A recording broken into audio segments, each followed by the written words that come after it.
Le milliardaire Raphaël Brandon n'aurait jamais imaginé qu'un simple détour le ramènerait au plus grand mystère de sa vie. Sous une pluie torrentielle, une femme semblant sortie du temps le regarde avec des yeux qu'il ne pourrait jamais oublier. Isabella Costa, son premier amour, est la plus grande énigme de son passé. Mais si elle est vivante, pourquoi a-t-elle disparu il y a 25 ans?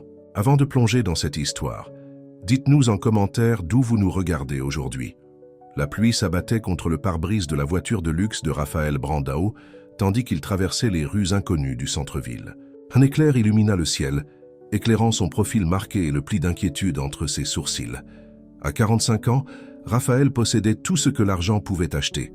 Un empire technologique valant des milliards, un penthouse, surplombant la ville et le respect de tous ceux qui comptaient dans le monde des affaires. Déviation stupide, marmonna-t-il en jetant un coup d'œil à l'écran de navigation. Une rupture de conduite d'eau l'avait contraint à emprunter cet itinéraire, à travers un quartier qu'il ne visitait jamais.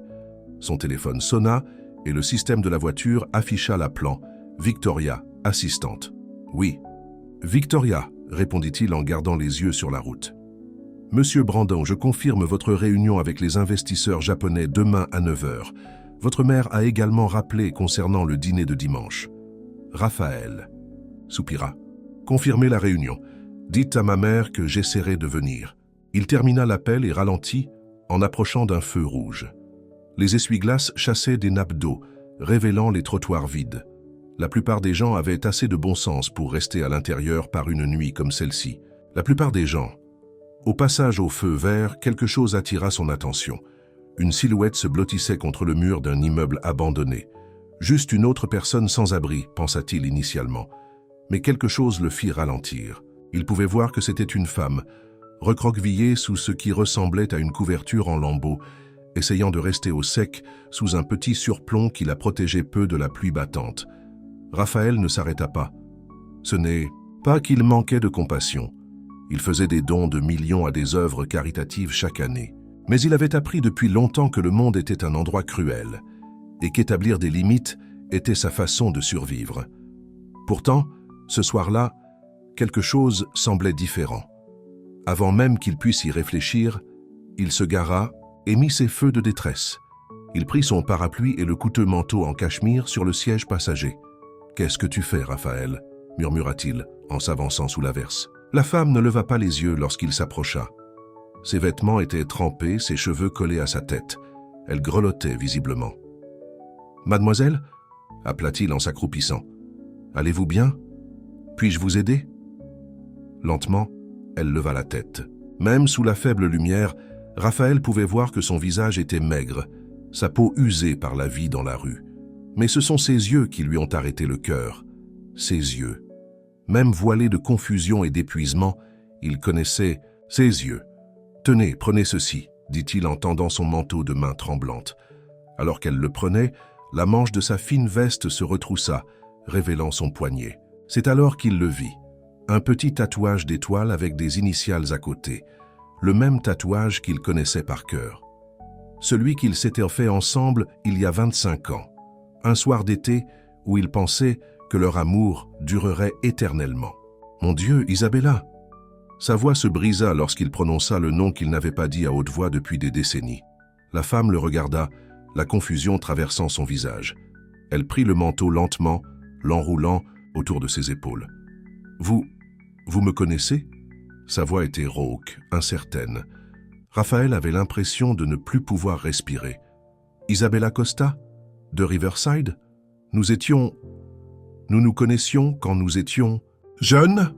Elle cligna des yeux plusieurs fois, comme si elle essayait de tirer un souvenir de quelque part au plus profond d'elle-même. « Je ne me souviens pas grand-chose. Il m'appelle Belle ici. » Raphaël n'arrivait pas à croire ce qui se passait. Isabella Costa avait été son premier amour, tout pour lui. Ils avaient grandi ensemble, étaient tombés amoureux adolescents, avaient planifié un avenir. Mais un jour, sans avertissement, elle avait disparu. Il l'avait cherchée pendant des mois, désespéré de réponse, mais il avait finalement dû accepter qu'elle était partie. Et la voilà maintenant, assise dans la rue, sans abri, sans se souvenir de qui elle était, ou de qui ils avaient été l'un pour l'autre. « Belle, dit-il doucement, Je peux vous aider. Il pleut des cordes. Laissez-moi vous emmener. Quelque part au chaud, vous faire manger. » La peur brilla sur son visage. « Je ne vais pas avec des inconnus. » Raphaël sentit une douleur dans sa poitrine. Ils avaient autrefois tout connu l'un de l'autre, et maintenant il lui était étranger. « Je comprends, » dit-il, « mais je ne vais pas vous faire de mal. Regardez. » Il sortit son portefeuille et lui montra sa carte d'identité. « Raphaël Brandon, nous avons grandi dans le même quartier. » Elle étudia son visage puis regarda la carte d'identité. Quelque chose semblait remuer dans sa mémoire. « Raphaël », répéta-t-elle doucement, comme si elle testait la sensation du nom sur ses lèvres. La pluie continuait de s'abattre autour d'eux, mais Raphaël le remarqua à peine. Son esprit était en proie aux questions. Que lui était-il arrivé? Comment Isabella Costa, la fille brillante et vibrante qu'il avait aimée, avait-elle fini ici? Combien de temps avait-elle passé dans la rue? Et pourquoi ne pouvait-elle pas se souvenir? « S'il vous plaît, dit-il, laissez-moi vous aider. » Après ce qui sembla une éternité, elle hocha lentement la tête. « Juste pour ce soir, dit-elle, juste pour sortir de la pluie. » Raphaël l'aida à se relever, remarquant à quel point elle était mince sous ses vêtements surdimensionnés. Il la guida jusqu'à sa voiture, ouvrant la portière passager. Elle hésita un instant avant de s'asseoir. Alors que Raphaël faisait le tour pour aller du côté conducteur, son cœur battait fort dans sa poitrine. 25 ans s'étaient écoulés depuis la dernière fois qu'il avait vu Isabella. Il avait bâti un empire, avait fréquenté d'innombrables femmes, mais ne s'était jamais marié. Et maintenant, de la manière la plus inattendue, elle était revenue dans sa vie. Il monta dans la voiture et se tourna pour la regarder. Elle regardait droit devant, serrant son manteau autour de ses épaules, semblant petite et perdue dans l'intérieur luxueux. « Je vais vous emmener à un hôtel, dit-il. Je vais vous trouver une chambre, de la nourriture, des vêtements secs. Pourquoi faites-vous ça ?» demanda-t-elle, la suspicion dans la voix. Raphaël aurait pu lui raconter tout de suite. Leur passé. Comment ils avaient autrefois été inséparables. Comment la perdre l'avait presque détruit. Mais en regardant son état fragile, il savait que ce n'était pas ce dont elle avait besoin pour le moment. « Parce que tout le monde mérite de la gentillesse, » dit-il simplement. Alors qu'ils traversaient les rues glissantes sous la pluie, Raphaël appela l'hôtel Five Seasons, où la direction le connaissait bien. Au moment où ils arrivèrent, une suite était prête et le personnel avait reçu pour instruction de fournir tout ce dont son invité avait besoin. Le directeur de l'hôtel les attendait à une entrée privée, ignorant professionnellement l'apparence échevelée d'Isabella. Raphaël demanda à un médecin de la consulter, à ce que des vêtements soient livrés et à ce que de la nourriture soit envoyée. « Y aura-t-il autre chose, monsieur Brandon ?» demanda le directeur. « C'est tout pour le moment. Merci, James. » Lorsqu'ils furent seuls dans la suite, Isabella regarda autour d'elle, les environs opulents, les yeux grands ouverts. « Vous pouvez prendre une douche, vous changer.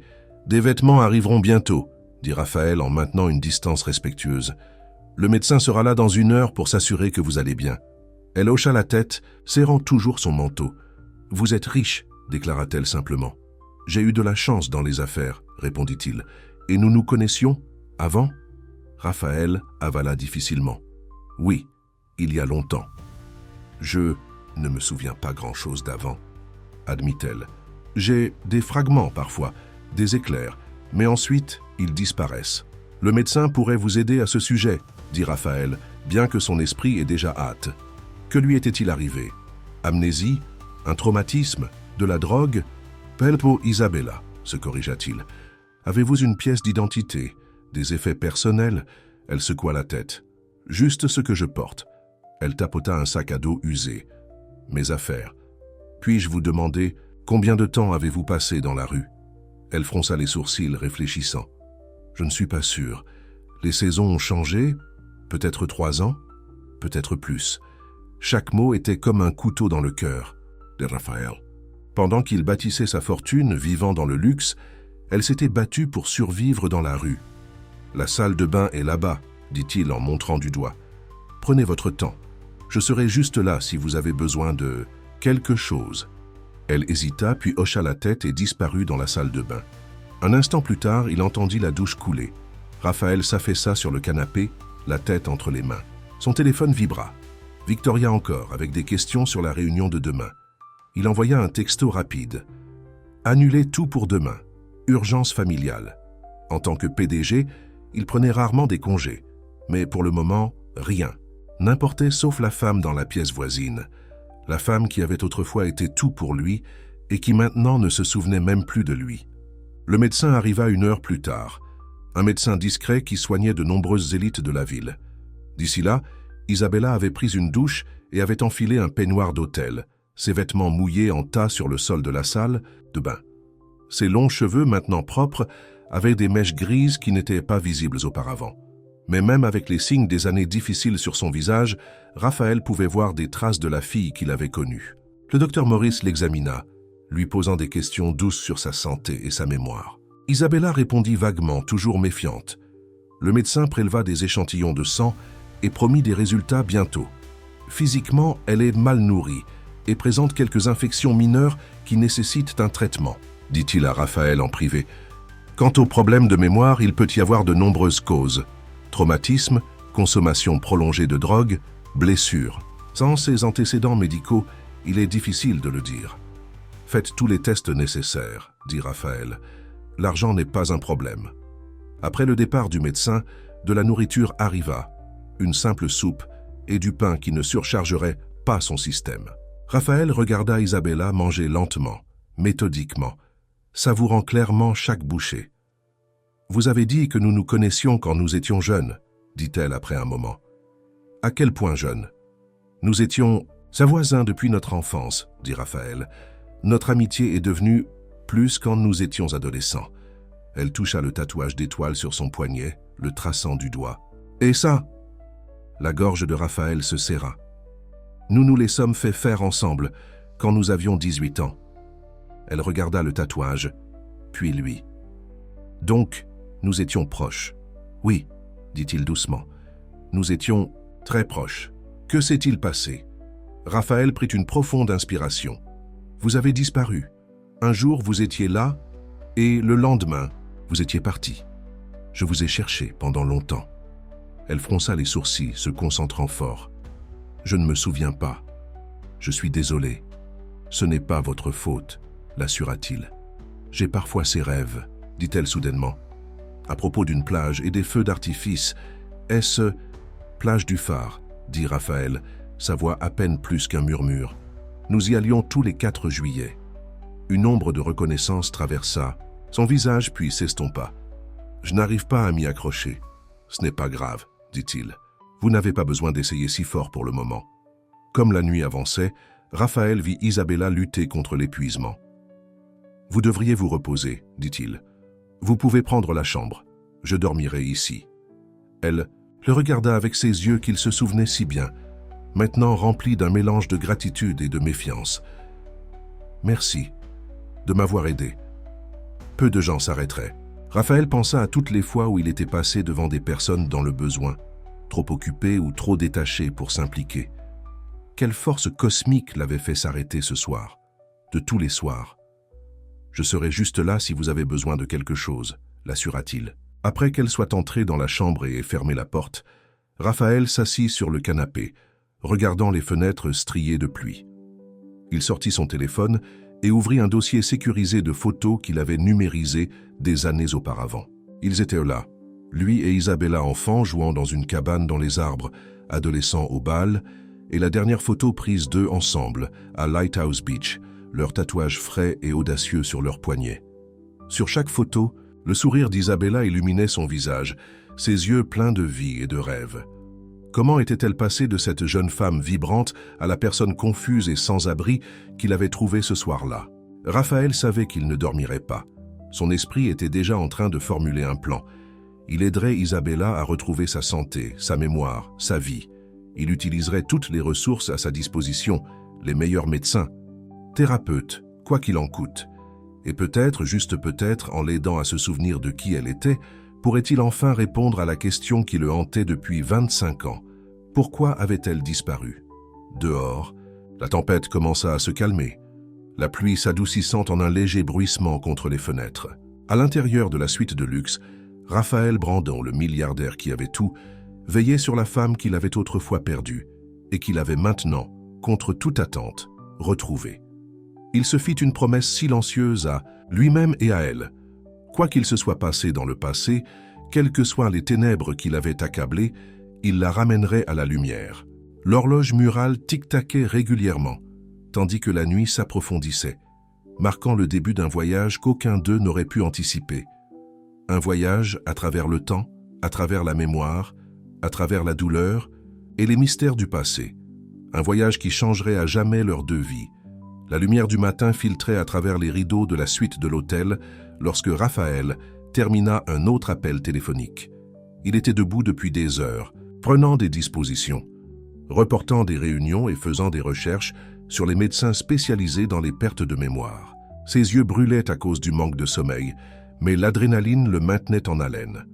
La porte de la chambre s'ouvrit et Isabella sortit hésitamment. À la lumière du jour, le contraste entre la femme devant lui et la fille qu'il avait connue était encore plus frappant. Bien que propre et vêtue des vêtements simples qui avaient été livrés la nuit dernière, elle se déplaçait comme quelqu'un qui s'attendait à ce que le sol soit retiré sous ses pieds à tout moment. « Bonjour », dit Raphaël, essayant de garder sa voix décontractée. « Avez-vous bien dormi ? Mieux que je ne l'ai fait depuis longtemps, admit-elle. Elle regarda autour de la suite, comme pour confirmer que ce luxe n'était pas un rêve. « Vous êtes resté, je l'avais dit. » Elle hocha la tête, puis regarda ses mains. « Que se passe-t-il maintenant ?» C'était la question que Raphaël se posait toute la nuit. Il ne pouvait pas simplement la déposer quelque part et retourner à sa vie. Pas après l'avoir trouvée comme ça. « J'ai passé quelques appels, dit-il. Il y a un centre médical privé, non loin d'ici. Ils ont des spécialistes qui pourraient être en mesure de vous aider avec votre mémoire. Seriez-vous prête à y aller aujourd'hui ?» La méfiance traversa immédiatement son visage. « Un hôpital ? Pas exactement. Plutôt un centre de bien-être. Personne ne vous y gardera si vous ne voulez pas rester, l'assura-t-il. Je veux juste m'assurer que vous êtes en bonne santé. » Elle sembla réfléchir à cela, se frottant le tatouage d'étoiles sur son poignet, une habitude dont il se souvenait de leur jeunesse. « Vous viendrez avec moi ?» demanda-t-elle enfin. « Bien sûr », répondit Raphaël sans hésitation. Après un petit déjeuner silencieux livré par le service d'étage, qu'Isabella mangea avec la même appréciation minutieuse que le repas de la nuit dernière, ils se dirigèrent vers le Westlake Medical Center. Raphaël avait organisé une entrée privée et une équipe dirigée par le docteur Miranda Chen, une neurologue spécialisée dans les troubles de la mémoire. Le centre était conçu pour ressembler davantage à un spa qu'à un hôpital, avec des couleurs douces, des meubles confortables et de grandes fenêtres donnant sur les jardins. Pourtant, Isabella serra fermement le bras de Raphaël alors qu'ils entraient. « Monsieur Brandon », les salua le docteur Chen dans une salle de consultation privée, « et ceci doit être mademoiselle Costa. » Isabella sursauta légèrement au nom, comme s'il ne lui allait pas encore tout à fait. Le docteur Chen remarqua sa réaction et sourit doucement. « Que préférez-vous que je vous appelle ?»« Belle, ça va, » dit Isabella doucement. « Belle, soit, » acquiesça le docteur Chen. « Je comprends que vous avez des difficultés. De mémoire, seriez-vous à l'aise de me raconter un peu ?» Au cours de l'heure suivante, le docteur Chen posa des questions douces mais approfondies. Les réponses d'Isabella étaient vagues au début, mais progressivement, elle s'ouvrit davantage. Elle ne se souvenait pas grand-chose d'il y a environ 3 ans. Elle s'était réveillée dans un hôpital sans pièce d'identité, sans se souvenir de la façon dont elle y était arrivée, et seulement des fragments de son passé. « Ils ont dit que j'avais été trouvée inconsciente sur un banc de Central Park, » expliqua-t-elle. « Surdose de drogue, pensait-il, mais je ne pense pas avoir pris de drogue. » Raphaël écouta, le cœur brisé à chaque détail. 3 ans dans la rue, 3 ans de survie pendant qu'il vivait dans le confort sans jamais le savoir. « Et avant l'hôpital ?» demanda le docteur Chen. « Des éclairs de mémoire antérieure ?» Isabella fronça les sourcils en se concentrant. « Parfois, je rêve de choses. Une plage, une cabane dans les arbres. Un garçon aux cheveux noirs. » Elle lança un coup d'œil à Raphaël. Ça pourrait être lui, je suppose. Mais tout était mélangé à d'autres choses qui ne pouvaient pas être réelles. « Quelle sorte de choses ?» demanda le docteur Chen. « Un bébé qui pleure, une pièce sombre, quelqu'un qui crie. » Isabella frissonna. « Je ne sais pas ce qui est réel et ce qui ne l'est pas. » Le docteur Chen hocha la tête avec compréhension. « La mémoire est compliquée, surtout après un traumatisme. J'aimerais effectuer quelques tests, analyse de sang, scanners cérébraux, quelques évaluations cognitives. Est-ce que cela vous conviendrait? Isabella regarda Raphaël qui hocha la tête avec encouragement. D'accord, accepta-t-elle doucement. Les tests ont pris la majeure partie de la journée. Raphaël est resté proche, ne sortant que lorsque cela était nécessaire pour la vie privée d'Isabella. Lors d'un de ces moments, le docteur Chen l'appela à part. « Monsieur Brandon, je comprends que vous connaissiez mademoiselle Costa il y a de nombreuses années. Nous avons grandi ensemble, confirma Raphaël. Elle a disparu quand nous avions 20 ans. Je n'ai jamais su ce qui lui était arrivé. » L'expression du docteur Chen était soigneusement neutre. « Et vous n'avez eu aucun contact jusqu'à maintenant? » « Aucun. Je l'ai cherché pendant des mois après sa disparition. Finalement, j'ai dû accepter qu'elle était partie. » Le médecin hocha la tête pensivement. « Je dois vous avertir que la récupération de la mémoire, si elle a lieu, peut être un processus long et difficile. Il peut y avoir des choses de son passé qui sont douloureuses, que son esprit a choisi d'oublier pour une raison. » Raphaël n'avait pas envisagé cette possibilité. Et si Isabella était partie à cause de quelque chose de terrible? Et si ce souvenir lui apportait plus de douleur? « Je veux juste l'aider, » dit-il honnêtement. « Je vous crois, » répondit le docteur Chen. « Mais nous devons procéder avec précaution. Pour l'instant, la stabilité et la sécurité sont les choses les plus importantes. » Enfin, d'après-midi, les tests initiaux étaient terminés. Le docteur Chen a recommandé qu'Isabella reste au centre pour observation et autres tests, mais Isabella est immédiatement devenue agitée à cette suggestion. « Non, je ne veux pas rester ici, » insista-t-elle, regardant Raphaël les yeux paniqués. « S'il vous plaît, je ne peux pas. Ce n'est pas grave, » l'assura Raphaël. « Vous n'êtes pas obligé de rester si vous ne le voulez, pas ?» Le docteur Chen accepta leur décision avec grâce professionnelle. « Dans ce cas, je recommanderais un rendez-vous de suivi dans 2 jours, et mademoiselle Costa, belle, a besoin de repos, d'une bonne alimentation et d'un environnement stable. » Elle remit à Raphaël une ordonnance pour des vitamines et des médicaments pour traiter les infections mineures que le médecin avait identifiées la nuit précédente. Alors qu'ils quittèrent le centre, Raphaël était confronté à une décision. L'hôtel allait bien pour une nuit ou 2, mais ce n'était pas une solution à long terme. « J'ai un penthouse en centre-ville, » dit-il à Isabella alors qu'il montait dans sa voiture. « Il a une chambre d'amis avec sa propre salle de bain. Vous auriez de l'intimité, votre propre espace. Seriez-vous à l'aise de rester là?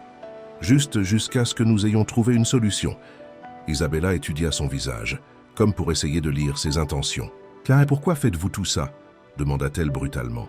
« Parce que nous nous connaissions quand nous étions enfants ?» Raphaël serra fermement le volant. Comment pouvait-il expliquer ce qu'elle avait représenté pour lui? Que la perdre avait été la tragédie déterminante de sa vie. « Nous étions plus que des amis d'enfance, Isabella, » dit-il doucement.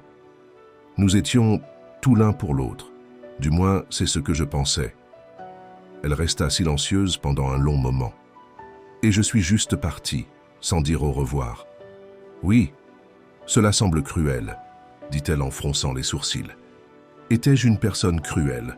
Raphaël secoua fermement la tête. « Non, vous étiez gentille, brillante, pleine de vie. C'est pourquoi je n'ai jamais compris ce qui s'était passé. Ce n'était pas dans votre nature de simplement disparaître. » Isabella regarda par la fenêtre les bâtiments qui passaient. « Je ne sais pas si je me souviendrai un jour de qui j'étais, et si je le fais, et que vous n'aimez pas la personne que je suis devenue. » La question resta suspendue dans l'air entre eux, lourde d'implications.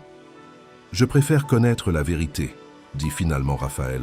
« Quoi qu'il en soit, » elle hocha lentement la tête. « Alors oui, je resterai chez vous pour l'instant. » Le penthouse de Raphaël occupait les 2 derniers étages d'un immeuble élégant au cœur du quartier financier de la ville. En entrant, les yeux d'Isabella s'écarquillèrent devant l'espace vaste avec ses fenêtres du sol au plafond, offrant une vue panoramique sur la ville. « Vous vivez ici seul ?» demanda-t-elle, en observant le mobilier minimaliste et l'absence évidente de touches personnelles. « Oui, » répondit Raphaël. « Mon assistante passe dans la journée, mais sinon c'est juste moi. » Il la conduisit dans la suite pour inviter, une chambre spacieuse avec un coin salon, attenant et une salle de bain privée. « Vous pouvez vous installer confortablement, » dit-il. « Il y a des vêtements dans le placard. Victoria, mon assistante, les a récupérés aujourd'hui. J'espère qu'ils vous iront. » Isabella passa la main sur le couvre-lit doux. « C'est trop. »« Ce n'est rien, » l'assura Raphaël. « Vraiment. » Ce soir-là, Raphaël commanda le dîner dans son restaurant préféré. Alors qu'il mangeait à la table à manger, avec les lumières de la ville étalées en dessous, il se retrouva à observer chaque mouvement d'Isabella. Il y avait des moments où il apercevait des bribes de la fille qu'il avait connue, dans la façon dont elle se mettait les cheveux derrière l'oreille, dans le léger pli entre ses sourcils lorsqu'elle réfléchissait. « Parlez-moi, de vous, dit-elle soudainement. Que s'est-il passé après que je sois parti ?» Raphaël posa sa fourchette. « Je vous ai cherché, pendant longtemps. Puis finalement, je me suis concentré sur la construction de mon entreprise. La technologie était en plein essor, et j'avais des idées qui se sont avérées précieuses. Et la famille. « Femme? Enfant ?» demanda-t-elle. « Non, dit-il simplement. Je ne me suis jamais marié. » Isabella hocha la tête, comme si cela confirmait quelque chose pour elle.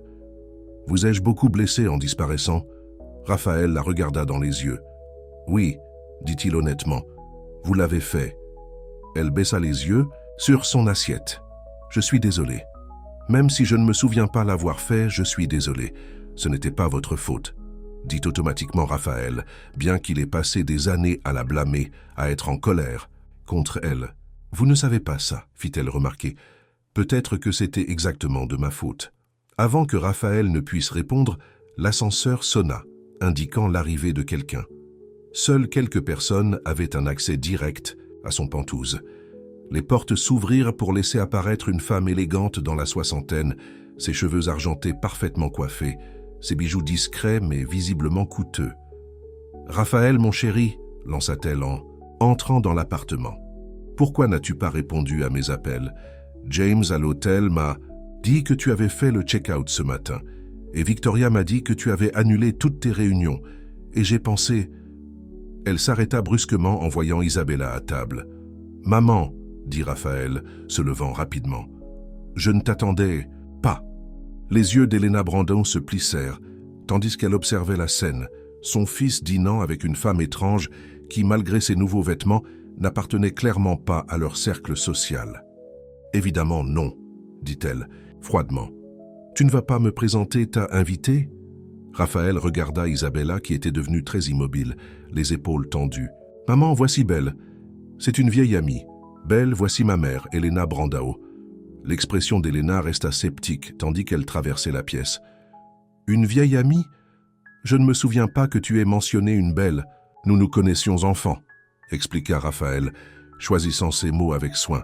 « Nous nous sommes récemment retrouvés. » Helena observa Isabella de haut en bas, avec l'œil exercé d'une femme qui avait passé des décennies dans la haute société. « Je vois.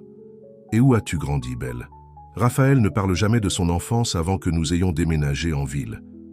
Isabella lança un coup d'œil à Raphaël, la panique scintillant dans ses yeux. « Maman, » dit Raphaël fermement. « Belle ne se sent pas bien. Ce n'est pas le bon moment pour des questions. » Helena leva un sourcil. « J'essaie simplement de faire connaissance avec votre... ami. » La façon dont elle prononça le mot « ami » laissait clairement entendre ce qu'elle pensait, qu'Isabella était une sorte de chasseuse de fortune qui avait attiré l'attention de son fils. « C'est une situation compliquée, » dit Raphaël. « Je vous expliquerai tout plus tard. » Les lèvres d'Helena se pincèrent, mais des années d'entraînement social l'empêchèrent de faire une scène. « Très bien. Je suis passé pour vous rappeler le gala de la Fondation samedi. Tu avais promis d'y assister. » Raphaël avait complètement oublié l'événement caritatif annuel de la Fondation de sa mère. « J'y serai, » la rassura-t-il, avec un +1 apparemment, ajouta Helena, lançant un nouveau coup d'œil à Isabella. Après le départ final de sa mère, avec les promesses de Raphaël de l'appeler demain, un silence gêné s'installa dans le penthouse. « Je suis désolé pour ça, » dit Raphaël, passant une main dans les cheveux. « Ma mère peut être protectrice.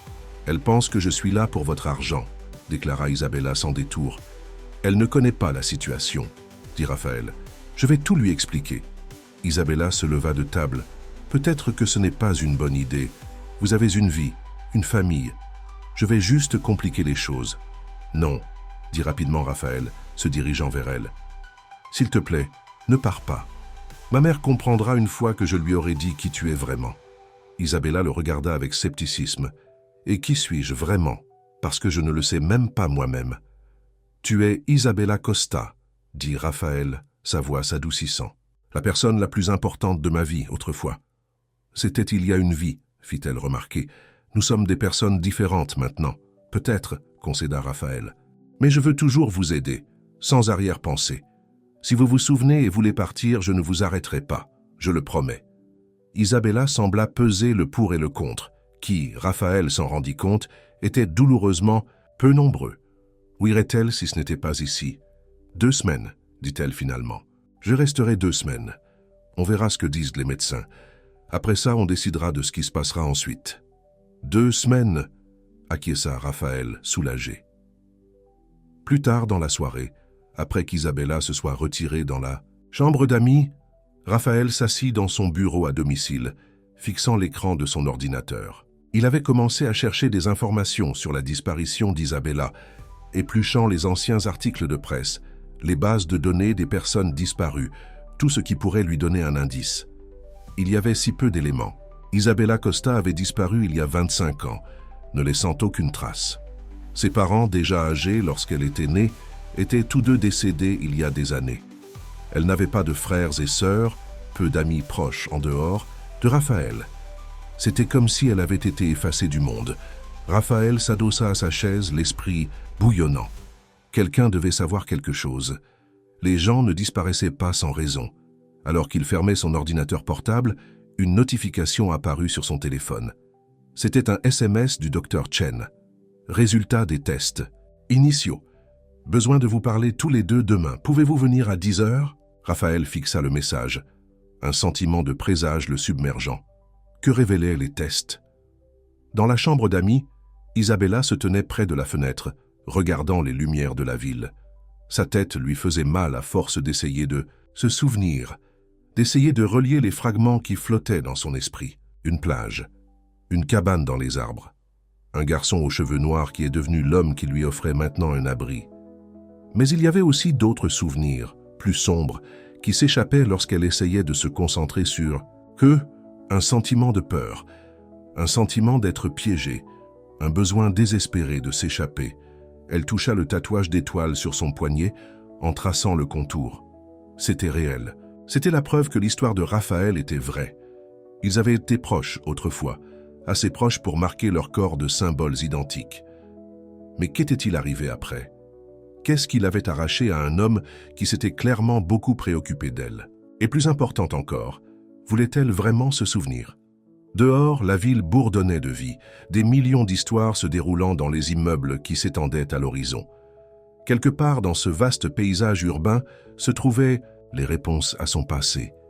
Quelque part se trouvait la vérité qui la guérirait ou la briserait à nouveau. Isabella se détourna de la fenêtre et monta dans le lit moelleux qui semblait presque trop confortable après des années passées dans des refuges et sur des bancs de parc. Demain apporterait plus de tests, plus de questions, plus de pièces, d'un puzzle qu'elle n'était pas sûre de vouloir compléter. Mais pour ce soir, au moins, elle était en sécurité.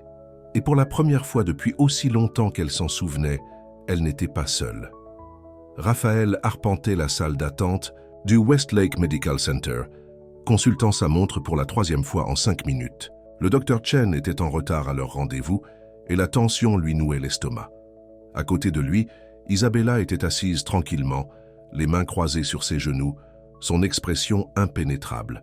« Monsieur Brandau », la voix du docteur. Chen brisa le silence alors qu'elle entrait dans la pièce. « Madame Costa, merci d'être venue. S'il vous plaît, suivez-moi dans mon bureau. » Ils suivirent le médecin dans un couloir décoré de tableaux de paysages apaisants. Une fois dans son bureau, le docteur Chen leur fit signe de s'asseoir sur les chaises face à son bureau.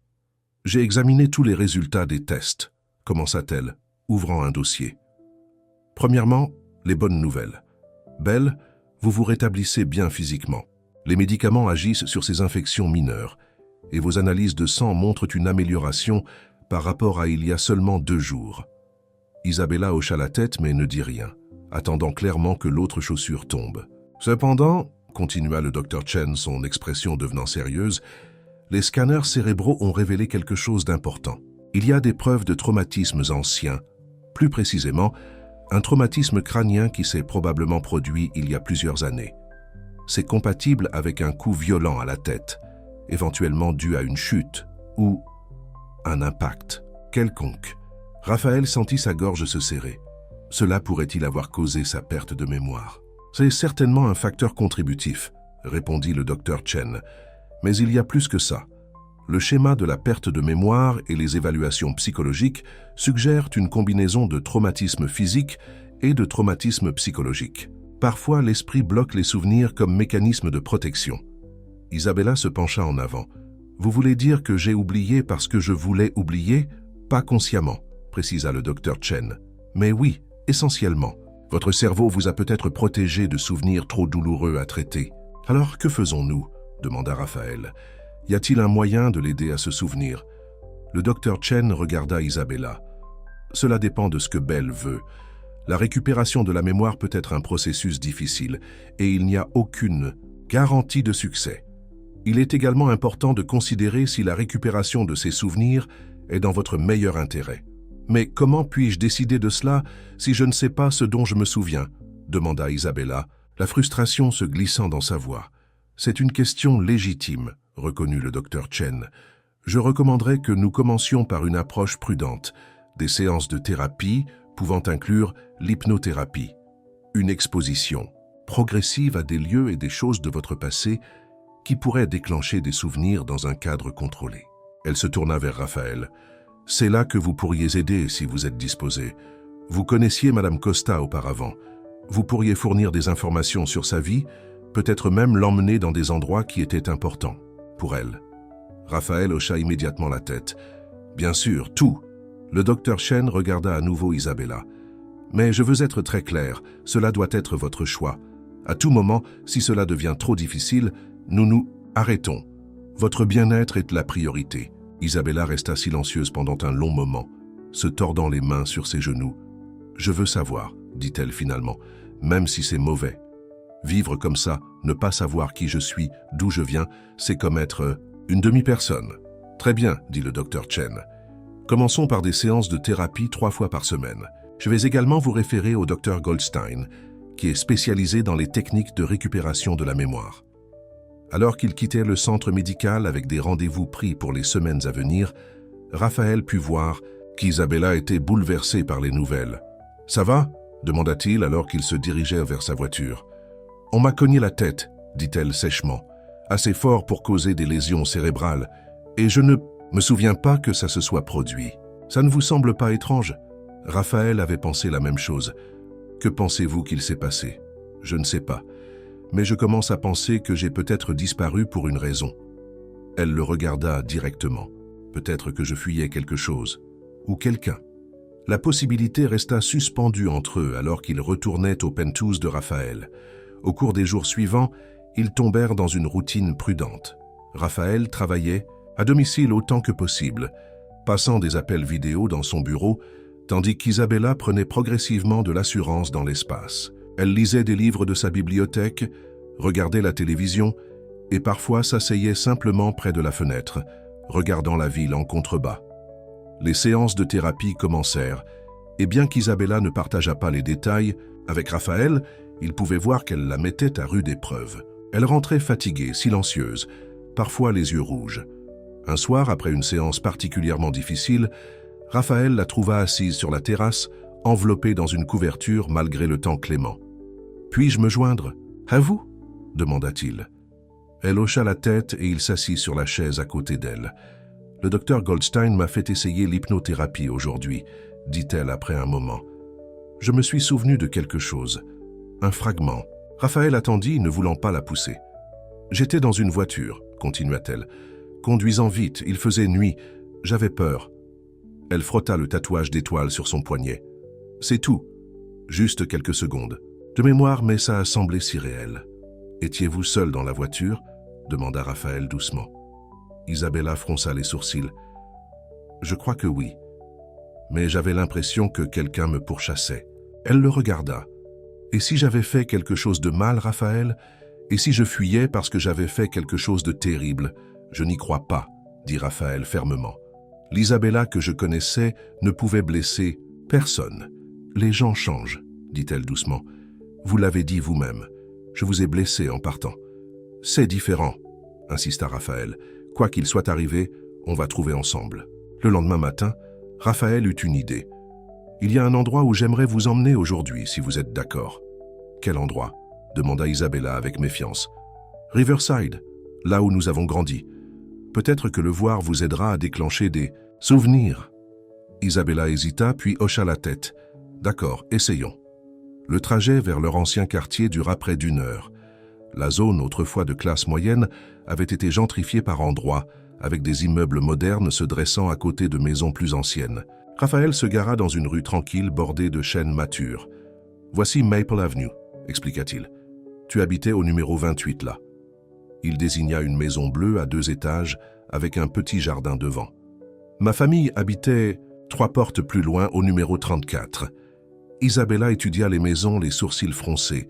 Elle ne me semble pas familière. « Promenons-nous un peu », suggéra Raphaël. Ils se promenèrent dans le quartier, Raphaël désignant les points de repère. Le dépanneur où ils achetaient des bonbons, le parc où ils jouaient enfants, le lycée où ils avaient étudié ensemble. Au parc, Isabella s'arrêta brusquement, fixant un vieux chêne sur une petite colline. « Il y avait une cabane dans les arbres », dit-elle lentement. Raphaël sentit son cœur bondir. « Oui, mon père nous a aidés à la construire quand nous avions 10 ans. Nous avons passé des étés entiers là-haut. » Isabella se dirigea vers l'arbre, ses pas s'accélérant. La cabane dans les arbres avait disparu depuis longtemps, mais l'arbre restait, massif et noueux. « Nous avons gravé nos initiales », dit-elle en touchant le tronc. Raphaël hocha la tête, se plaçant à côté d'elle. « Là. » Il désigna un endroit où, estompé, mais encore visible, se trouvaient les lettres R+I à l'intérieur d'un cœur grossier. Isabella traça la gravure avec son doigt. « Nous étions juste des enfants, » murmura-t-elle. « Oui, » dit Raphaël doucement, « mais nous avons grandi ensemble. Quand nous avions 16 ans, nous savions que nous voulions être ensemble pour toujours. » Isabella le regarda, un mélange d'émotions traversant son visage. « Je commence à avoir des morceaux, de petits flashs, mais c'est comme regarder un film sur la vie de quelqu'un d'autre. » Ils continuèrent à marcher, se retrouvant dans une crèmerie qui, étonnamment, était toujours en activité après toutes ces années. « Sundae au chocolat chaud avec de la crème fouettée en plus, » dit Raphaël au serveur, puis regarda Isabella. « C'était ton préféré. » Ils s'assirent à une petite table près de la fenêtre, Isabella prenant une bouchée hésitante du sundae. « Bon ?» demanda Raphaël. Un petit sourire tira sur ses lèvres. « Bon. » Alors qu'ils retournaient en ville plus tard dans l'après-midi, Isabella semblait perdue dans ses pensées. « Merci pour aujourd'hui, » dit-elle finalement. « Ça a aidé. Je pense que je commence à croire à ce passé que nous avons partagé. » « C'est un début, » dit Raphaël, se sentant plein d'espoir pour la première fois depuis des jours. Lorsqu'ils arrivèrent au Penthouse, l'assistante de Raphaël, Victoria, attendait avec une expression anxieuse. « Monsieur Brandon, j'ai essayé de vous joindre, » dit-elle. « Votre mère a appelé plusieurs fois. Elle insiste pour vous parler. Du gala de demain soir. » Raphaël avait complètement oublié le gala de charité une fois de plus. « Je vais l'appeler tout de suite, » assura-t-il à Victoria, qui hocha la tête et partit. « Un gala ?» demanda Isabella.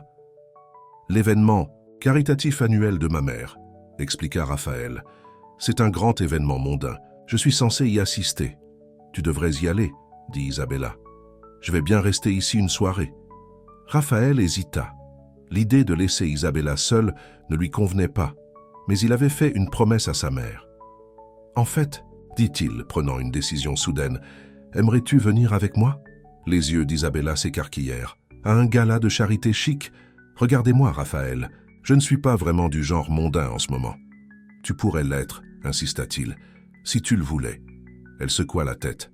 « Votre mère pense déjà que je suis une sorte de chasseuse de fortune. Me présenter à son événement à votre bras ne ferait que confirmer ses soupçons. »« Je me fiche de ce que les gens pensent, » dit Raphaël. « Mais moi si, » répondit Isabella. « Je ne suis pas prête pour ce genre de contrôle. » Raphaël accepta sa décision, bien que à contre-cœur. Il appela sa mère pour confirmer sa présence, évitant soigneusement ses questions sur son hôte. Le soir suivant, Raphaël, vêtu de son smoking, se sentait étrangement réticent à partir. Tu es très beau, dit Isabella de l'embrasure de sa chambre. Merci, répondit-il en ajustant ses boutons de manchette. Tu es sûr que tu vas bien rester ici? Je vais bien, l'assura-t-elle. J'ai des livres, la télévision, assez de nourriture pour nourrir une armée. Va, profite de ta soirée. Raphaël hocha la tête, mais alors qu'il se dirigeait vers la porte, il se retourna. Isabella, dit-il, utilisant délibérément son nom complet. Je veux que tu saches quelque chose. Te retrouver, c'est la meilleure chose qui me soit arrivée en 25 ans. Quoi que nous découvrions sur ton passé, ça ne changera rien. L'émotion scintilla sur son visage. Fais attention, Raphaël. Tu n'aimeras peut-être pas ce que nous allons trouver. Le gala se tenait au Grand Plaza Hotel, la salle de bal transformée avec des fleurs, des lumières et des décorations élégantes. Au moment où Raphaël arriva, sa mère apparut à ses côtés. « Mon chéri, te voilà », dit Elena en lui embrassant la joue. Je commençais à m'inquiéter. « Je suis à l'heure, maman », répondit Raphaël. Elena passa son bras dans le sien. « Il y a plusieurs personnes à qui tu dois parler ce soir. Les Hartley sont là. Leur fille Sophia vient de rentrer de Paris. Elle est ravissante. » Raphaël réprima un soupir. Sa mère essayait de le marier depuis des années, n'acceptant jamais qu'il n'était tout simplement pas intéressé par les femmes de la société qu'elle lui présentait. Au fil de la soirée, Raphaël fit les choses comme il le fallait, bavardant, dansant avec les filles et des amis de sa mère, faisant des offres généreuses à la vente aux enchères caritatives. Mais son esprit restait dans son penthouse, avec la femme qui avait autrefois été tout pour lui et qui maintenant se souvenait à peine de lui.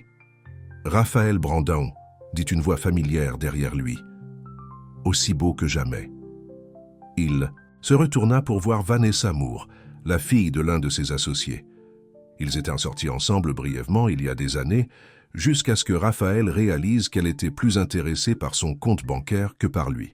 « Vanessa », la salua-t-il. « Comment vas-tu?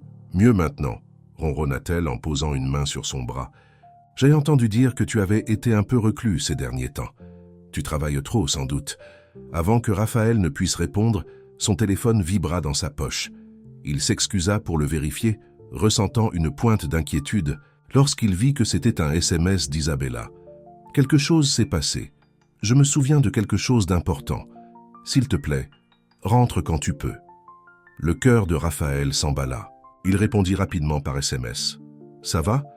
Je peux partir maintenant. » La réponse arriva immédiatement. « Je vais bien, pas de hâte. Je voulais juste te le faire savoir. » Mais Raphaël avait déjà pris sa décision. Il trouva. Sa mère présenta ses excuses et quitta le gala, ignorant les protestations d'Elena et la moue déçue de Vanessa. Alors que sa voiture filant à toute vitesse à travers la nuit vers son penthouse, Raphaël essaya de calmer ses pensées qui s'emballaient. Qu'avait-elle rappelé? Était-ce quelque chose de bien ou quelque chose qui changerait tout entre eux? Lorsqu'il entra dans le penthouse, il trouva Isabella assise sur le canapé, un carnet ouvert devant elle. « Tu as quitté le gala tôt, » observa-t-elle. « Ton SMS semblait important, » dit-il en desserrant son nœud papillon. « De quoi te souviens-tu » Isabella prit une grande inspiration. « Après ton départ, j'ai décidé d'essayer quelque chose que le docteur Goldstein m'avait suggéré, écrire tous les souvenirs aléatoires qui me venaient, sans essayer de leur donner un sens. » Elle leva le carnet. J'écrivais sur la cabane dans les arbres, et soudain je me suis souvenu de quelque chose sur la nuit où je suis parti. Raphaël s'assit à côté d'elle, le cœur battant. « Qu'est-ce que c'était ?»« Un coup de fil, » dit-elle. « J'ai reçu un coup de fil ce soir-là. Une voix de femme disant « Il sait, tu dois partir maintenant. » J'avais terriblement peur. J'ai fait ma valise et je me suis enfui. Raphaël fronça les sourcils. « Qui sait quoi? Qui était la plante ?»« Je ne sais pas, » dit Isabella, la frustration évidente dans sa voix. « C'est tout ce dont je me souviens. » Mais c'était assez pour me faire abandonner tout. Toi, ma maison, ma vie. « Quelqu'un vous menaçait, » dit Raphaël, la réalisation se faisant jour en lui. « Vous n'êtes pas parti parce que vous le vouliez. Vous êtes parti parce que vous aviez peur. » Isabella hocha lentement la tête. « Je crois que oui. Mais de qui avais-je peur? Et pourquoi ?» L'esprit de Raphaël s'emballait. Si Isabella avait été menacée, si quelqu'un l'avait forcée à s'enfuir, cela changeait tout ce qu'il avait cru pendant 25 ans. « Nous devons découvrir qui a passé cet appel, dit-il. Et qui était lui, la personne qui supposément savait quelque chose. « Mais comment ?» demanda Isabella. « C'était il y a 25 ans. J'ai des ressources maintenant ?» dit Raphaël, la détermination le remplissant. « Des enquêteurs privés, des contacts. Si quelqu'un vous a chassé, vous a menacé. Nous allons découvrir qui et pourquoi. Ce que ni l'un ni l'autre ne savaient, c'est qu'à travers la ville, dans un manoir luxueux, Elena Brandão était au téléphone, sa voix tendue de colère. « Il a quitté le galato », disait-elle. « C'est pire que je ne le pensais. Elle a déjà ses griffes sur lui. » La voix au bout du fil était grave et calme. « Que voulez-vous que je fasse ? Découvrez qui elle est. »« Vraiment ?» siffla Elena. « Cette histoire d'être une vieille amie d'enfance perdue depuis longtemps, je n'y crois pas une seconde. Elle est là pour son argent, et je ne la laisserai pas ruiner tout ce que nous avons construit. Ça vous coûtera, » répondit l'homme. « L'argent n'est pas un problème, » dit Elena d'un ton dédaigneux. « Procurez-moi juste quelque chose que je peux utiliser pour me débarrasser d'elle. » Après avoir raccroché, Elena alla à son bureau et ouvrit un tiroir. À l'intérieur se trouvait une vieille photographie, ses bords usés. Elle montrait un jeune Raphaël avec une fille aux cheveux noirs, tous deux souriant largement à la caméra, les bras l'un autour de l'autre. Elena l'avait trouvé parmi les affaires de Raphaël il y a des années et l'avait gardé non par sentiment, mais comme une assurance. Elle avait toujours connu Isabella Costa et elle avait toujours su plus de choses sur la disparition de la jeune fille qu'elle ne l'avait jamais laissé entendre à son fils. « Tu aurais dû rester partie », murmura-t-elle à la jeune fille sur la photo. « Cette fois, je m'assurerai que tu disparaisses pour de bon. » De retour au Penthouse, Raphaël passait des appels malgré l'heure tardive, lançant une enquête sur le passé d'Isabella. Pendant qu'il travaillait, Isabella continua à écrire dans son carnet, notant méthodiquement chaque fragment de mémoire qui faisait surface. Ils étaient tellement concentrés sur la découverte du passé qu'aucun d'eux ne remarqua la berline foncée, garée de l'autre côté de la rue, ni l'homme à l'intérieur, avec un appareil photo et un téléphone, rapportant à son client que la cible était toujours éveillée, toujours dans le Penthouse avec Brandão. La chasse à la vérité avait commencé. Mais la vérité, une fois révélée, secourait les fondements de tout ce que Raphaël avait construit, tout ce qu'il croyait, et tout ce qu'il pensait savoir sur la femme qu'il n'avait jamais cessé d'aimer. Et certaines vérités étaient dangereuses, mortelles même, pour ceux qui les recherchaient.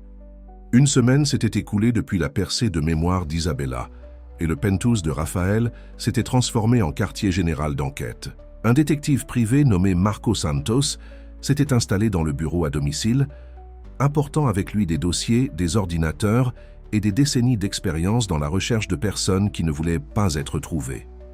25. « C'est long », expliqua Marco en étalant des documents sur le bureau de Raphaël.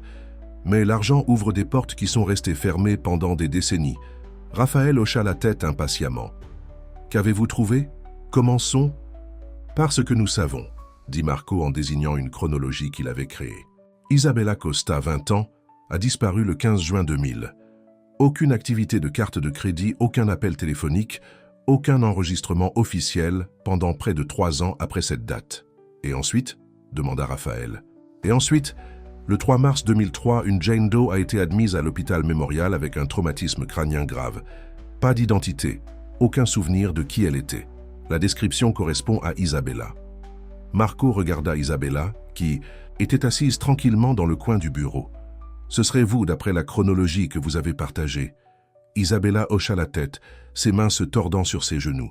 « Je me souviens m'être réveillée à l'hôpital. On m'a appelé Jane pendant des semaines jusqu'à ce que je commence à répondre à Belle à la place. « Que s'est-il passé après votre sortie de l'hôpital » demanda Marco. « Je n'avais nulle part où. »« Allez » dit Isabella doucement. « Pas d'argent, pas d'identité, pas de souvenirs. Je me suis retrouvée dans un refuge pendant un temps, puis dans la rue. J'ai fait des petits boulots, du nettoyage principalement. Mais sans papier d'identité, il est difficile de trouver un vrai travail. » Raphaël ressentit une douleur lancinante, imaginant Isabella luttant seule tandis qu'il vivait dans le luxe. « Les dossiers de l'hôpital indiquent que vos blessures étaient compatibles avec une chute grave ou un impact, » continua Marco. « Mais il y a autre chose, un rapport de police du même soir. Une femme correspondant à votre description a été vue en train de fuir une voiture qui est tombée du pont de Riverside. » Les yeux d'Isabella s'écarquillèrent. « Je suis tombée d'un pont ?» Il semble que oui, confirma Marco. La voiture était enregistrée au nom d'un Richard Donovan. Qui est Richard Donovan? Demanda Raphaël, le nom lui étant inconnu. Marco sortit un autre dossier. Richard Donovan était un homme d'affaires ayant des liens avec plusieurs entreprises de construction. Il a également été plusieurs fois impliqué dans des enquêtes pour fraude, blanchiment d'argent et lien avec le crime organisé, bien qu'il n'ait jamais été condamné. Quel est son lien avec Isabella? Demanda Raphaël. Marco hésita puis dit « Selon les registres de mariage, Richard Donovan a épousé une Isabella Costa le 22 avril 2000, moins de 2 mois avant sa disparition. » Un silence complet envahit la pièce. Raphaël eut l'impression que tout l'air avait été aspiré de ses poumons. « J'étais marié ?» chuchota Isabella, le visage pâle. « Apparemment, » répondit Marco doucement. À un homme de 25 ans, son aîné, avec une réputation douteuse. Raphaël peinait à assimiler cette information. La chronologie n'avait aucun sens. « Nous étions ensemble en juin 2000, » insista-t-il. « Nous avions prévu de déménager ensemble en Californie après l'été. » Marco leva les mains au ciel. « Je vous dis simplement ce que les registres montrent, monsieur Brandon. Isabella était devenue immobile, les yeux vides. « Je me souviens d'une maison, » dit-elle soudainement. « Une grande maison avec des colonnes blanches. J'avais peur là-bas, toujours peur. » Raphaël se rapprocha d'elle, s'agenouillant à côté de sa chaise. « Isabella, est-ce que quelqu'un vous a forcé à épouser cet homme ?» Elle secoua la tête. « Je ne sais pas. Je me souviens juste avoir eu peur, et je me souviens avoir voulu partir. Il y a encore une chose, » dit Marco. « Richard Donovan est décédé il y a 3 ans. Accident de voiture. Sa succession a été répartie entre ses associés et sa sœur. Donc s'il était après Isabella, il ne représente plus une menace, » conclut Raphaël. « Peut-être pas lui, » acquiesça Marco. « Mais il pourrait y avoir d'autres personnes impliquées. » La réunion continua pendant 1 heure encore, Marco expliquant ses prochaines étapes dans l'enquête. Lorsqu'il partit enfin, Raphaël et Isabella restèrent assis en silence, tous deux submergés par les révélations. « J'étais marié à un criminel, » dit Isabella sèchement. « Un homme assez âgé pour être mon père. »« Nous ne connaissons pas les circonstances, » lui rappela Raphaël. « Vous avez peut-être été forcée, contrainte d'une manière ou d'une autre. » Isabella se leva, parcourant la pièce à grands pas. « Mais pourquoi? Que voulait un homme comme ça avec moi? J'étais personne, juste une fille d'une famille de la classe moyenne, sans connexion, sans argent. » Raphaël se posait la même question. Il doit y avoir une raison. Il nous manque quelque chose. Cette nuit-là, Isabella fit un autre rêve, plus vif qu'avant. Elle se réveilla en haletant, des images encore vives derrière ses yeux. Raphaël l'entendit crier et se précipita dans la chambre d'amis. « Qu'est-ce qu'il y a ?» demanda-t-il, la trouvant assise dans son lit, tremblante. « Je me souviens de plus, » dit-elle, la voix tremblante. L'appel téléphonique venait de ma mère.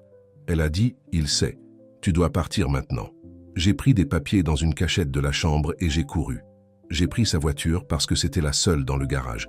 Il est rentré tôt, il n'était pas censé être là. Il m'a poursuivi. Les yeux d'Isabella étaient grands, empreints d'une peur retrouvée. Je conduisais trop vite. La pluie était si forte, je n'ai pas vu la courbe du pont. Je suis passé à travers la balustrade. Raphaël s'assit au bord du lit sans la toucher mais assez près pour lui offrir du réconfort. Les documents, vous vous souvenez ce qu'ils étaient? Isabella secoua la tête. Assez important pour que je risque tout pour les prendre. Assez important pour qu'ils me poursuivent. Le lendemain matin, Raphaël prit une décision. Nous devons aller au pont de Riverside. Peut-être que le voir vous aidera à déclencher d'autres souvenirs. Isabella accepta à contre-cœur. Le pont était à environ 1 heure de route de la ville, enjambant une large rivière qui se jetait dans le lac près de leur quartier d'enfance. En s'approchant, Isabella devint tendue, les mains agrippant le siège. « Nous pouvons faire demi-tour, » proposa Raphaël. « Non, dit-elle. J'ai besoin de le voir. » Ils se garèrent à un belvédère et marchèrent jusqu'au milieu du pont. Isabella s'appuya contre la balustrade, regardant l'eau sombre en contrebas. « J'ai heurté la balustrade là, » dit-elle, montrant une section qui avait clairement été réparée. La voiture est tombée à l'eau. Je me souviens de l'impact, de l'eau qui entrait. J'ai réussi à ouvrir la fenêtre. Le courant était fort, mais j'étais une bonne nageuse. « Tu l'as toujours été, » dit Raphaël doucement. « Tu faisais partie de l'équipe de natation au lycée. » Isabella hocha la tête, un petit sourire effleurant ses lèvres.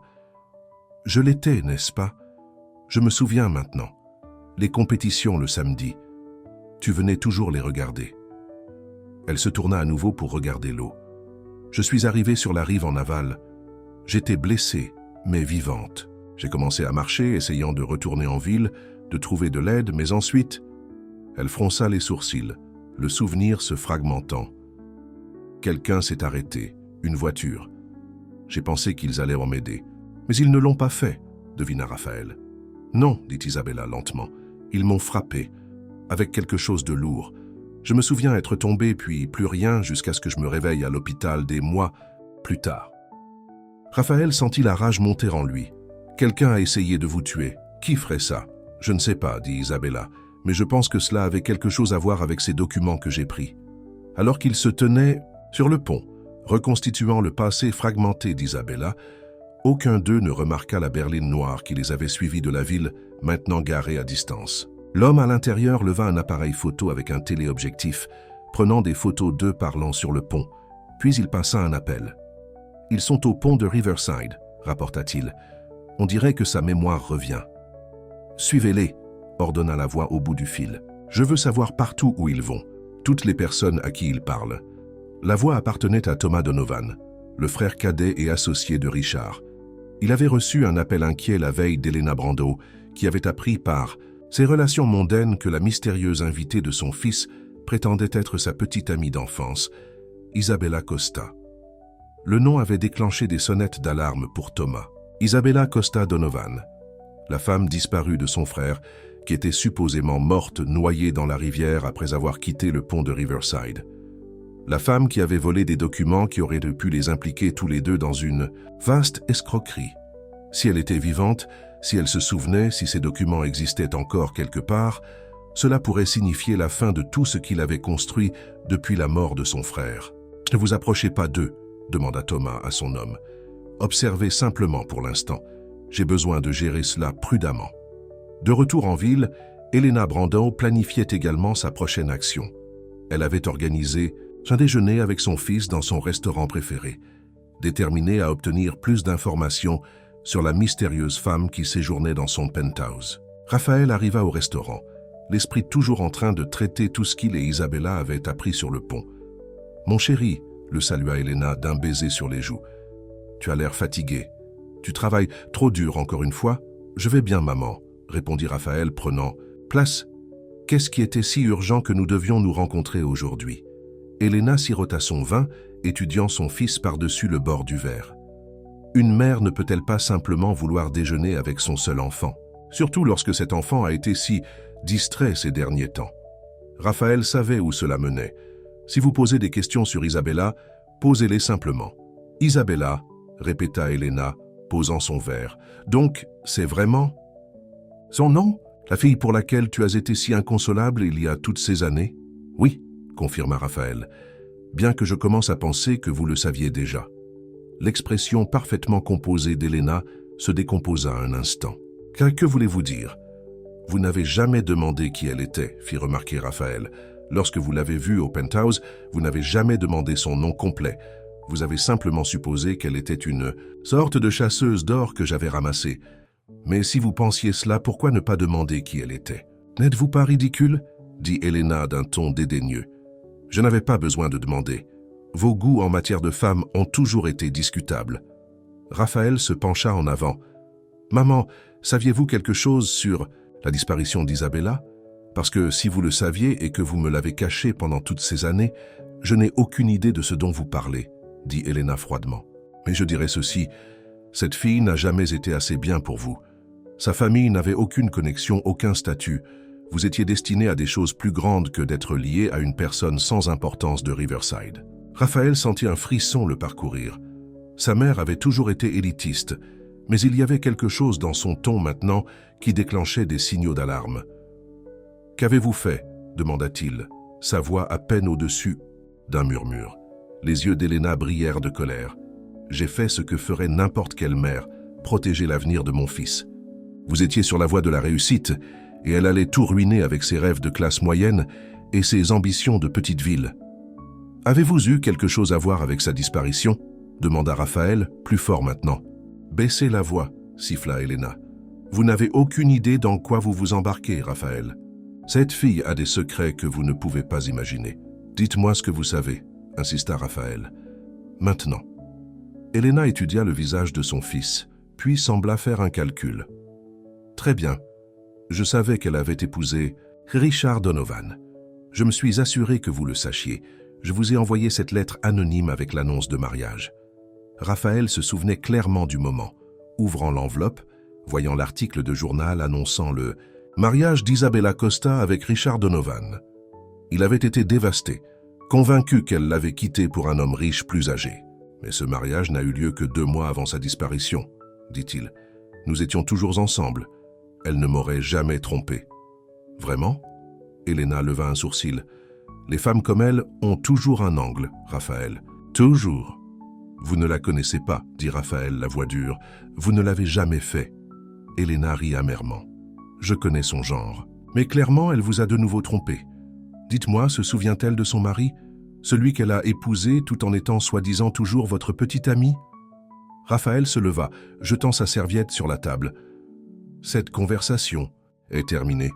Mais croyez-moi, maman, je découvrirai la vérité, toute la vérité. Alors qu'il sortait du restaurant, Raphaël ne remarqua pas l'homme qui était assis à une table voisine, écoutant chaque mot. L'homme passa immédiatement un appel. « Thomas, c'est pire que ce que nous pensions. La femme Brandon vient d'avouer à son fils qu'elle connaissait le mariage. S'il continue à fouiller, il va tout découvrir. Alors nous devons aller plus vite, répondit Thomas. Préparez l'équipe. Ce soir, nous réglons les 2 problèmes à la fois. De retour au penthouse, Isabella faisait une percée. Alors qu'elle avait pris sa douche ce matin-là, un autre souvenir avait fait surface, une combinaison pour une boîte de sécurité. Elle l'avait immédiatement notée, puis avait passé des heures à essayer de se souvenir où se trouvait la boîte. Lorsque Raphaël revint de sa confrontation avec sa mère, il trouva Isabella marchant avec excitation. « Je me suis souvenu de quelque chose d'important, » dit-elle. « Une boîte de sécurité à la First National Bank du centre-ville. Je pense que c'est là que j'ai mis les documents. » Les yeux de Raphaël s'écarquillèrent. « Êtes-vous sûr ?»« Oui, » dit Isabella fermement. « Je peux me voir mettre des papiers dans la boîte, la verrouiller, cacher la clé. » « Vous vous souvenez où est la clé ?» L'excitation d'Isabella diminua. « Non, cette partie est toujours vide. » Raphaël regarda sa montre. « La banque est encore ouverte. Nous pouvons y aller maintenant, expliquer la situation. Si la boîte est à votre nom, ils pourront peut-être vous aider. » Ils arrivèrent à la banque juste avant la fermeture. Après un scepticisme initial du directeur, le nom et l'influence de Raphaël ont contribué à faciliter les choses. Oui, il y avait une boîte de sécurité enregistrée au nom d'Isabella Costa. Oui, avec une pièce d'identité appropriée, elle pouvait y accéder. « Mais je n'ai pas de pièce d'identité, » expliqua Isabella. « J'ai tout perdu, il y a des années. » Le directeur fronça les sourcils. « J'ai bien peur que ce soit un problème. Sans pièce d'identité appropriée, je ne peux pas autoriser l'accès à la boîte. Et si nous obtenions une ordonnance du tribunal ?» suggéra Raphaël. Compte tenu des circonstances, sa perte de mémoire, la durée, il doit certainement y avoir une solution juridique. Le directeur réfléchit. Ce serait possible avec une ordonnance du tribunal, oui, mais cela prend du temps. Le temps était quelque chose dont Raphaël n'était pas sûr qu'ils en avaient. La confrontation avec sa mère lui avait laissé un sentiment d'urgence, un sentiment que des forces se déplaçaient contre eux. « Nous allons engager le processus juridique demain, » dit-il au directeur. « Mais entre-temps, pouvez-vous au moins confirmer quelque chose pour nous ?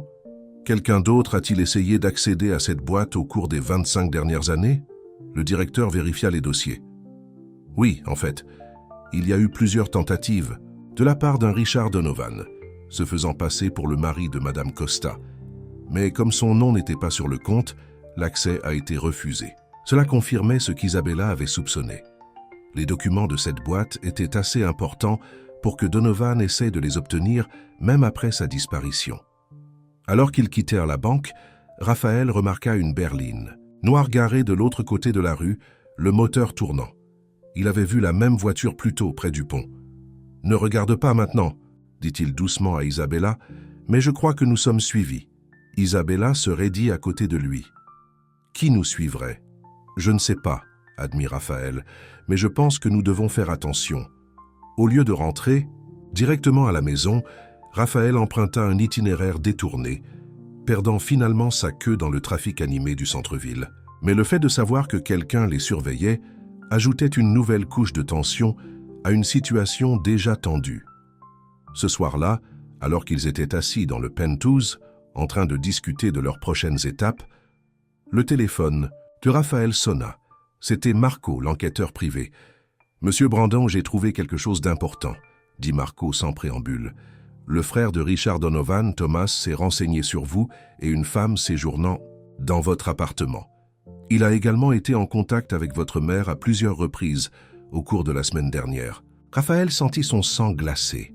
« Êtes-vous sûr de cela ?»« Positif, » confirma Marco. « Je surveille les communications comme vous l'avez demandé. Il y a plus. Thomas Donovan faisait l'objet d'une enquête pour la même escroquerie que son frère. L'affaire s'est effondrée lorsque des documents clés ont disparu, des documents qu'Isabella a peut-être pris. « Où est Thomas Donovan maintenant ?» demanda Raphaël. « C'est la partie préoccupante, » répondit Marco. « Il a libéré son emploi du temps pour ce soir, et il a des liens avec des gens très dangereux. » Raphaël prit une décision rapide. « Nous devons quitter le penthouse. Maintenant, ce n'est pas sûr ici. » Après avoir raccroché, il expliqua la situation à Isabella, qui était devenue pâle de peur. « Ça recommence, » chuchota-t-elle. « Comme avant. Ils viennent pour moi. »« Pas cette fois, » promit Raphaël. « Cette fois, vous n'êtes pas seul. » Ils firent leurs bagages rapidement, juste l'essentiel dans un petit sac. Raphaël appela son responsable de la sécurité en arrangeant une voiture avec un chauffeur de confiance pour les rencontrer à l'entrée de service du bâtiment. Alors qu'ils s'apprêtaient à partir, Isabella s'arrêta soudainement. « Attendez, » dit-elle. « Je viens de me souvenir de quelque chose d'autre. La clé de la boîte de sécurité. Je l'ai cachée dans ma vieille maison. »« À Riverside, êtes-vous sûr ?» demanda Raphaël. Isabella hocha la tête. « Dans ma chambre, il y a une planche de plancher lâche sous l'assise de la fenêtre. J'y ai mis la clé avant de courir. C'était risqué d'aller à Riverside maintenant. Mais les documents de cette boîte de sécurité pourrait être leur seul levier contre tout ce que Thomas Donovan planifiait. Ils arrivèrent à la voiture sans incident et ordonnèrent au chauffeur de les emmener à Riverside. Alors qu'ils conduisaient à travers la nuit, Raphaël rappela Marco, le mettant au courant de leur projet et lui demandant de les rencontrer à la maison d'enfance d'Isabella.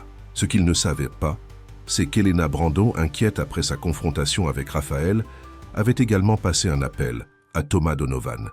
« Je pense qu'il sait quelque chose, » lui dit-elle. Il posait des questions, m'accusant d'être impliqué dans sa disparition. « Lui avez-vous dit quelque chose ?» demanda Thomas. « Bien sûr que non, » lança Elena. « Je ne suis pas une idiote. Mais il ne va pas laisser tomber ça. S'il trouve ces documents, il ne le fera pas, » l'assura Thomas. « Mes hommes sont maintenant dans son penthouse, mais ils n'y sont plus. » Elena ressentit une vague de panique. Où irait-il? Il y eut un moment de silence au téléphone.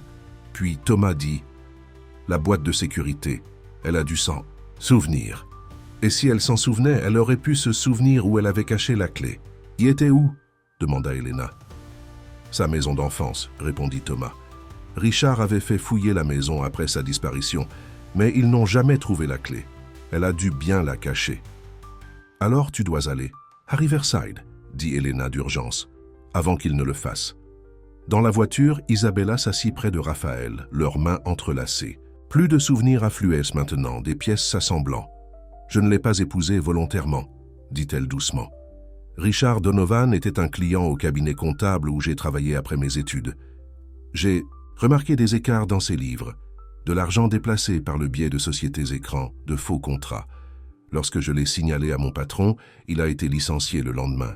Puis Donovan m'a approché, m'a dit qu'il pouvait rendre les choses très difficiles pour mes parents si je ne coopérais pas. Raphaël serra sa main, l'encourageant à continuer. Il m'a forcé à l'épouser, à signer des papiers, disant que j'étais sa femme, mais ce n'était qu'une façade pour me lier légalement à lui afin que je ne puisse pas témoigner contre lui si ses stratagèmes étaient découverts. J'étais prisonnière dans cette maison, surveillée, en permanence. « Pourquoi ne m'as-tu rien dit ?»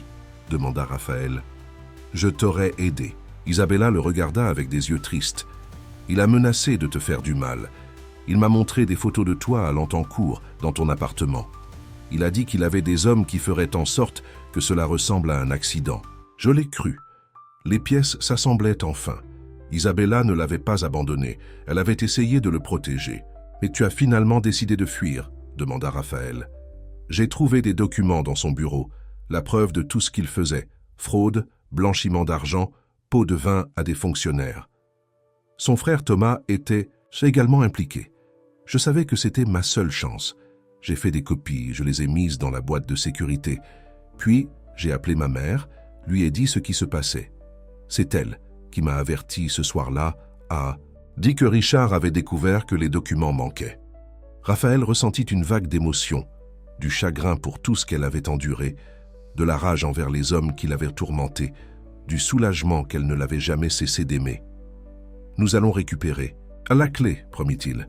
Nous allons récupérer les documents et les remettre aux autorités. Cela se termine ce soir. Allez. » Arrivèrent à Riverside vers minuit. La rue était calme, les maisons sombres. La maison d'enfance d'Isabella, maintenant propriété d'une nouvelle famille, selon les recherches de Marco, était silencieuse et ombragée. Marco les attendait, une expression sombre sur le visage. « Nous avons un problème, dit-il alors qu'il s'approchait. Il y a une autre voiture qui est arrivée juste avant vous. 2 hommes sont allés à l'arrière de la maison. » Raphaël tira immédiatement Isabella derrière lui. « Les hommes de Thomas Donovan ? Très probablement, acquiesça Marco. Ils ont dû comprendre la même chose que nous. Que faisons-nous maintenant ? Demanda Isabella, la voix tremblante. Raphaël réfléchit rapidement. La famille qui y habite pourrait être en danger. Nous devons appeler la police. Déjà fait, l'assura Marco. Mais nous avons une autre option. J'ai trouvé le nom de la famille, les Miller. Ils sont en vacances. La maison devrait être vide. Cela changeait les choses. Si la maison était vide, les hommes de Donovan étaient probablement là pour la même raison. Que pour trouver la clé. Nous devons entrer avant qu'ils ne la trouvent, décida Raphaël. Marco hocha la tête. Je peux créer une diversion. Les attirer à l'avant pendant que vous deux allez à l'arrière. Le plan était risqué, mais il n'avait pas le choix. Marco fit le tour de la maison pour aller à l'avant, tandis que Raphaël et Isabella se dirigèrent vers l'arrière. Ils pouvaient voir des faisceaux de lampes de poche bouger à l'intérieur à travers les fenêtres. Lorsqu'ils entendirent des cris de la cour avant, Marco faisant sa diversion, ils passèrent à l'action. La porte arrière avait déjà été forcée par les hommes de Donovan. Ils se glissèrent à l'intérieur de la maison sombre, se déplaçant prudemment à travers la disposition inconnue. « Ma chambre était à l'étage, au bout du couloir », chuchota Isabella. Ils montèrent les escaliers, se figèrent lorsqu'ils entendirent des voix provenir de l'une des chambres, les hommes de Donovan fouillant méthodiquement. Raphaël fit signe à Isabella de rester près de lui pendant qu'il se faufilait dans le couloir jusqu'à son ancienne chambre. La pièce était différente maintenant, peinte d'une couleur différente, avec des meubles différents, mais l'assise de la fenêtre était toujours là. « C'est ça », chuchota Isabella. Ils se dirigèrent rapidement vers la fenêtre, écartant les coussins. Raphaël sortit un couteau de poche et souleva prudemment la planche de plancher qu'Isabella avait indiquée. « Et voici une petite clé attachée à un ruban bleu délavé. Je l'ai trouvée », chuchota Raphaël triomphalement. Mais alors qu'ils se retournaient pour partir, une silhouette apparut dans l'embrasure de la porte. Un homme avec un fusil pointé directement sur eux. « Ne bougez pas », dit-il doucement. « Donnez-moi simplement la clé. » Derrière, lui apparut un autre homme, plus grand et plus âgé, avec un visage qui ressemblait étrangement à la photo que Marco leur avait montrée de Richard Donovan. « Thomas !» haleta Isabella, la reconnaissance dans les yeux. « Bonjour Isabella !» répondit Thomas Donovan avec un sourire froid. « Cela fait longtemps. Vous avez l'air bien, considérant que vous êtes censée être morte. Comment? Nous avez-vous trouvé ?» demanda Raphaël. Thomas rit. « Vous devriez faire plus attention à qui vous faites confiance, monsieur Brandon. Votre mère a été très utile. » La trahison était profonde, mais Raphaël n'était pas entièrement surpris. Sa mère avait toujours été prête à faire tout ce qu'il fallait pour protéger leur position sociale. « Maintenant, continua Thomas, la clé, s'il vous plaît. Ces documents auraient dû être détruits il y a 25 ans. Mieux vaut tard que jamais, je suppose. »« La police est en route, » avertit Raphaël. « D'ici à ce qu'ils arrivent, nous serons partis. » Répondit Thomas tranquillement. « Et vous aussi, définitivement cette fois. » La situation semblait sans espoir. Mais soudain, de l'extérieur, vinrent les sirènes de la police, beaucoup plus proches que Thomas ne l'avait anticipé. Ses yeux s'écarquillèrent.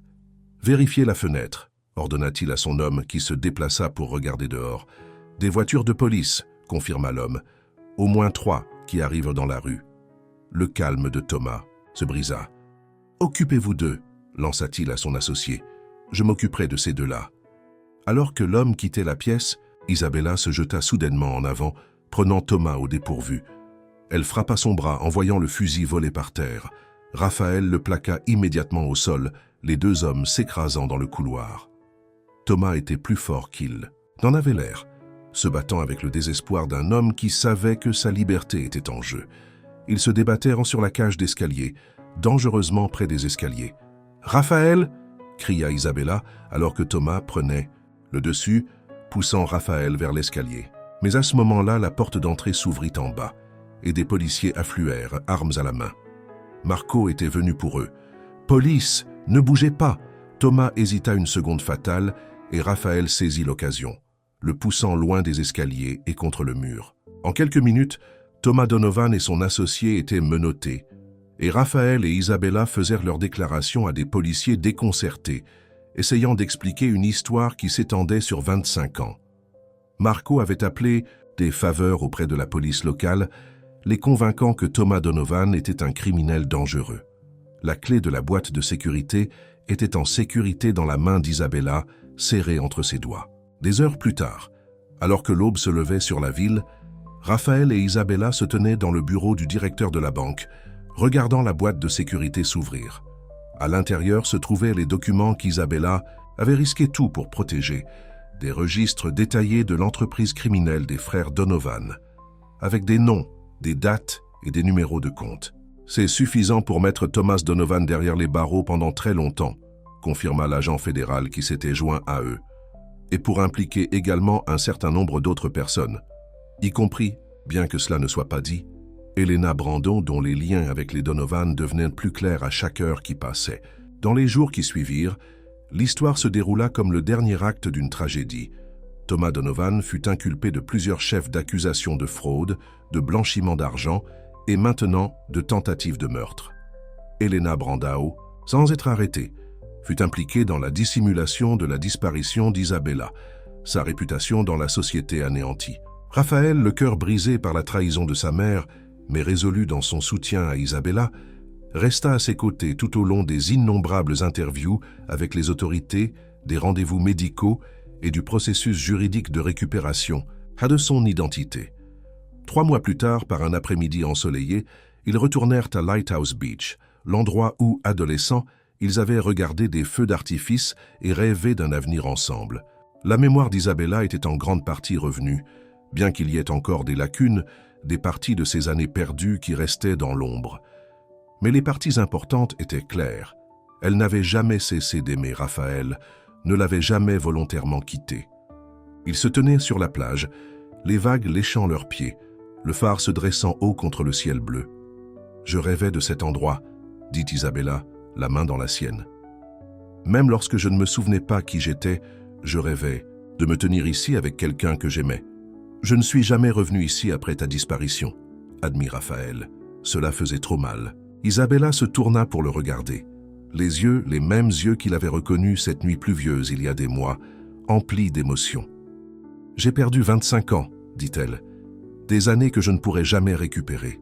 Mais je ne veux pas perdre une autre journée. » Raphaël prit ses 2 mains dans les siennes. « Moi non plus. C'est pourquoi je voulais vous emmener ici aujourd'hui. » Il fouilla dans sa poche et sortit une petite boîte. À l'intérieur se trouvait une bague avec un simple motif d'étoile, faisant écho au tatouage qu'ils portaient tous les 2 sur leurs poignets. « Il y a 25 ans, j'allais vous demander de m'épouser sur cette plage, » dit-il, la voix épaissie d'émotion. « Je n'ai jamais eu l'occasion, mais la vie nous a donné une seconde chance contre toute attente. » Les yeux d'Isabella se remplirent de larmes alors que Raphaël s'agenouillait sur le sable. « Isabella Costa, veux-tu m'épouser? Pour de vrai cette fois. Pas d'arrière-pensée cachée, pas de secret, juste nous, construisant la vie dont nous avons toujours rêvé. »« Oui, » chuchota-t-elle, le tirant sur ses pieds et dans ses bras. « Oui. » Alors qu'ils s'embrassaient, le soleil couchant projetait de longues ombres sur la plage, la lumière touchant leurs silhouettes entrelacées d'une lueur dorée. La marque du passé, le tatouage d'étoiles qu'ils portaient tous les deux, les avait ramenés l'un à l'autre, un phare à travers des décennies de ténèbres. Et maintenant, ensemble, ils allaient écrire une nouvelle histoire. Une histoire de guérison, de seconde chance et d'un amour qui avait survécu contre des difficultés insurmontables. Fin.